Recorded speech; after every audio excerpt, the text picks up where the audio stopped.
Hi everyone! Welcome back to my channel. If you're new here, hello, my name is Caroline and I make sewing tutorials and sewing patterns to help you along your sewing journey. And today's video, I'll show you how to make a basic sleeve pattern to fit any bodice that you have. This base is really important because once you have it, you can just alter it to create any design that you want. So after showing you how to make it from scratch, I'll also show you quick alterations you can make to it that will completely transform your sleeves. And the video will be divided into chapters so you can skip right away to the part that you want. In total, I'll show you how to make 6 different types of sleeves. First, the basic one that you can also alter the length to how you see fit, and then 5 different alterations you can make to it. I'll show you how to make puff sleeves, butterfly sleeves, cap sleeves, bishop sleeves, and how to make them off the shoulders as well. I know those are already a lot, but if there is any other type that you want me to show how to make here on this channel, let me know in the comments. This video is a full class in sleeve making, so if it's helpful to you, don't forget to give it a like. And if you like this type of content, pattern making videos and sewing tutorials, subscribe down below. Now let's go to pattern drafting.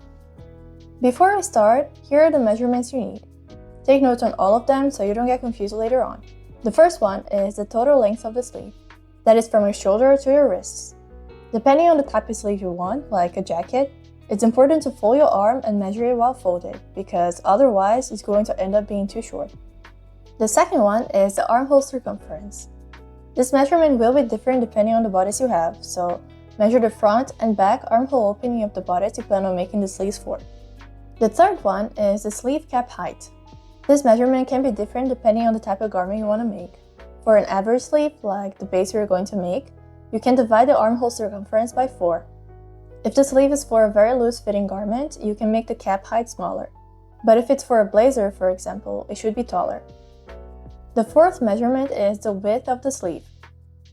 For that, calculate the armhole circumference minus the cap height. This measurement totally depends on the cap height. If the height is bigger, the sleeve will be thinner. If the height is shorter, the sleeve will be wider.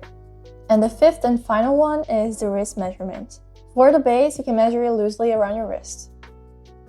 Start by drawing a vertical line with the total length of the sleeve. Mark the sleeve cap height. Mark half the width of the sleeve to each side. And at the bottom, mark half the wrist to each side. Mark here the total sleeve width divided by 8. Let's call it A. And here, mark A divided by 2. Let's call it B. Now mark the A measurement plus half of the B measurement on each side of the top, and connect those marks with a straight line.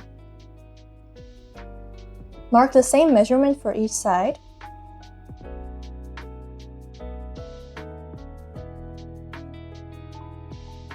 and connect them with a curve.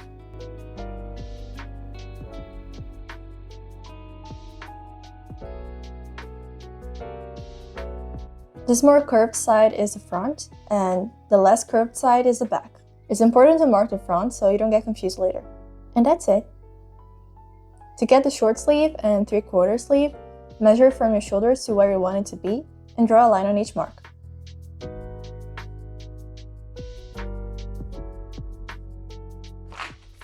For puff sleeves, you just need to follow the slash and spread method. Cut the sleeves in different parts.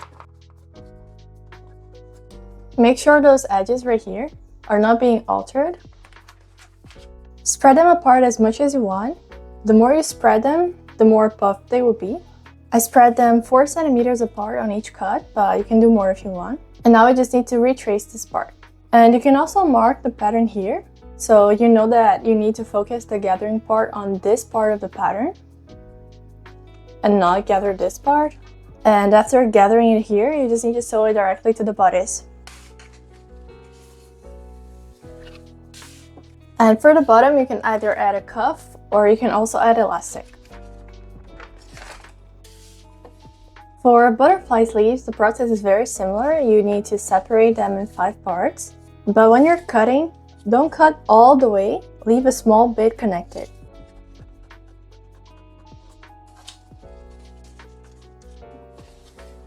And instead of separating the whole thing, you only spread the bottom part.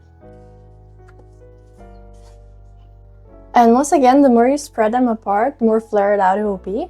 This time you don't need to gather the top because the length is exactly the same as before. And honestly, you can just go crazy with how much you want to spread it.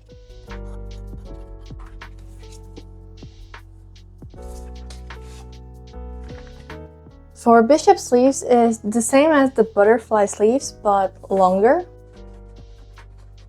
I'm spreading them 15 centimeters at each opening. You also need a pattern piece as wide as your wrist for the cuffs. If you want, you can add a little bit more so you can finish it with buttons, but you can also make it wider, wide enough to fit through your hands, and add elastic inside.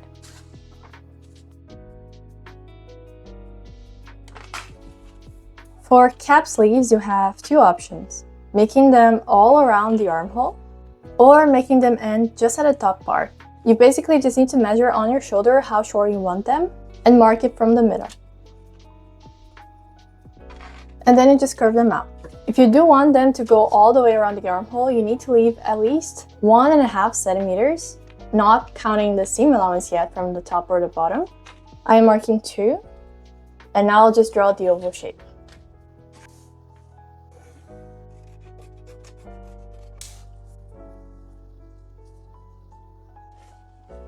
You can also make them gathered here at the top. You just have to slash and spread, just like we did for the puff sleeves. And if you want it only at the top, you can just ignore those side parts and redraw the shape right here, like this. But I'm not gonna cut this part off because I prefer them like this, and I do plan on using this pattern later on. Now for the off-the-shoulder sleeves, you actually need the bodice that you're going to use. Let's pretend the top is going to stop right here. This is the neckline of the top. Ignore this top part. All you need to know is how much this curve is. And then you mark the same amount here. Do the same thing to the back. And then you just need to connect it with a straight line. After looking at it, I honestly think this was too low of a number. I should have gone a little bit higher, but this is just an example. And you can also follow the other steps, like you can spread it apart and add elastic here, or you can also make it flare.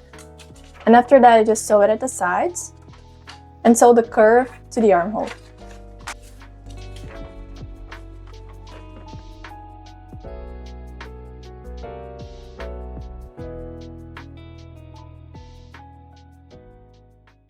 So this is it for today's video. I really hope you guys liked it, and if it was helpful to you in any way, don't forget to give it a like and subscribe if you haven't already, so I can continue making more videos like this. And I really hope to see you guys on my next video as well. Bye!